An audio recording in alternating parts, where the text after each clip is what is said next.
आप सभी की उपस्थिति को प्रणाम करता हूं और देवमणि चाहे तो बैठ जाएं, मैं 4.5 मिनट में बैठ जाऊंगा।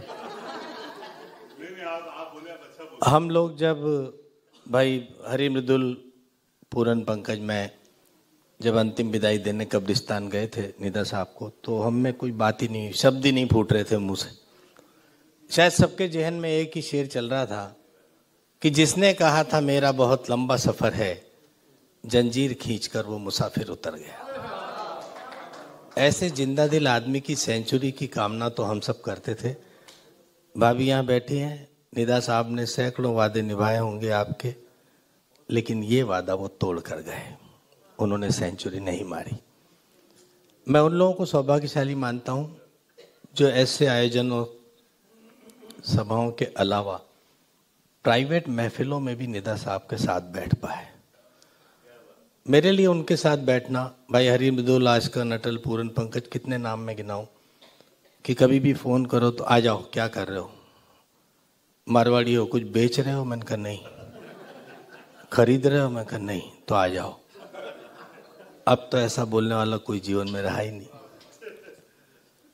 हम लोग जाते थे, एक बार प्रदीप चौबे का रेफरेंस लेकर एक शायर ग्वालियर से आया अरुण जी, तो वो भी मेरे साथ चिपक के चले गए, लेकिन संयोग से उन्होंने निदा साहब को एक बहुत बढ़िया शेर सुना दिया, तो भरपूर दाद दी उन्होंने और कहा भाई बहुत अच्छा लिखा है, इस पे तुम्हारे 2 पैक तो बनते हैं।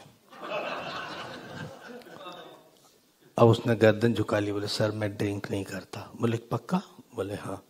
तो फिर ये बता दो कि शेर किसके पढ़ते हो? ये हमारे निदा साहब थे।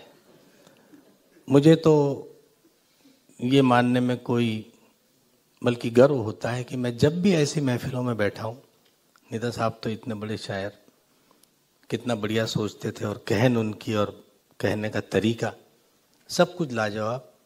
लेकिन मुझ जैसे व्यक्ति को उनकी महफिल में अरुण जी एक व्यंग का विषय मिल जाता था। 1-2 बार मैंने उनकी कोई पंक्ति पकड़कर, कोई जुमला पकड़कर, कोई किस्सा पकड़कर लेख लिखा और उनको सुनाया, तो उन्होंने कहा कि ये सब तो ठीक है मियाँ, रॉयल्टी कब भेज रहे हो, तुम तो मारवाड़ी हो, कमाओगे इससे।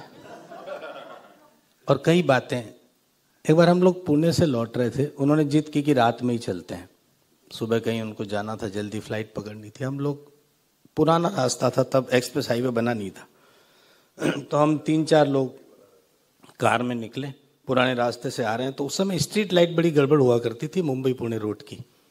अब वो ड्राइवर नौजवान था, वो धीरे धीरे चलाए, कहीं रोक दे। तो निदा साहब ने कहा क्यों, क्या कर रहे हो, ये कब पहुंचाओगे हमें? उसने कहा साहब लाइट नहीं है, संभल के चलाना पड़ रहा है, आप जल्दबाजी मत कीजिए। बोले अच्छा डर लग रहा है तुम्हें? बोले हाँ डर तो लगता ही है, बीवी बच्चों वाला आदमी।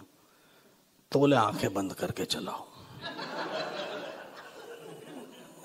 वो हैरान, बोले सर क्या सलाह दे रहे हैं? तो बोले मियाँ इस देश में लोग आंखें बंद करके सरकार चला लेते हैं, तुमसे एक कार नहीं चला रहा। ये हमारे निदा साहब थे साहब। ऐसी महफिलें अकेले नहीं रह सकते थे, कंपनी चाहिए।